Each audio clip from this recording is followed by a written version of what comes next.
This is where most of us start to trip up, because when ownership and self-accountability start to dissipate in the face of complexity, we need to find a new way to get it back. But this is a little trickier than you might think, because the logical conclusion is to hire more people who naturally get it. It's to hire great people and stay out of their way. But it doesn't work like that. It's like getting an Olympic runner and then dumping them in the middle of the ocean and saying, swim home. Could work, but the probability is low no matter how great a runner they are. The point here is the environment matters, and it matters a lot. So after some head scratching, we start working backwards and we realize we aren't really staying out of their way, and we've not really pointed them in one direction at all. So we read a book, or we call in a culture consultant, or we try to figure out how to turn the culture on our own. But it doesn't work.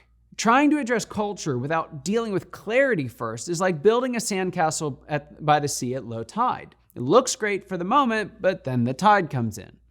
And this leads to even more head scratching. Was the book wrong? Did we really spend all that money on a consultant for nothing? Is this just the way that it is now? I felt this way once. It was miserable. We had tried so many things and none of them would stick. I felt like a kid standing on the beach crying because his sandcastle had been wiped away.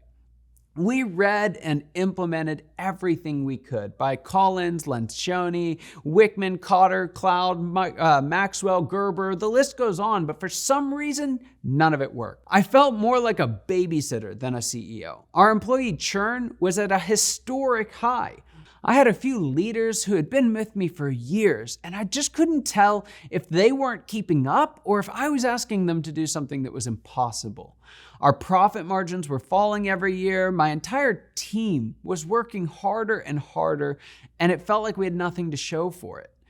And that's when I got my hands on a copy of Les McKeown's book, Predictable Success. And in those pages, I discovered that we were in the whitewater stage. And then I found the roadmap to get out, to get to predictable success, using the scalability matrix. Right there in the middle was that one thing that I had always wanted, but couldn't define up until now. It was a company full of people who took ownership of their work and had a high degree of self-accountability. By now, I realized we couldn't get it back by doing what we had always done. We couldn't create it directly. We couldn't just hire it in. What we had to do now was intentionally structure what had intuitively enabled us in the early days. However, the biggest revelation was actually ahead of me. What the scalability matrix showed me was that the reason that all those things we tried didn't work was because we had done the right things in the wrong order. Creating ownership and self-accountability isn't just about doing the right things. It's about doing the right things in the right order. And that's when the magic happens. And for me and my company, it was genuinely magical. We added over $1 million to our bottom line in just 1 year. 3 years later, our profit margin leveled off at 400% of what it was when we were struggling in whitewater.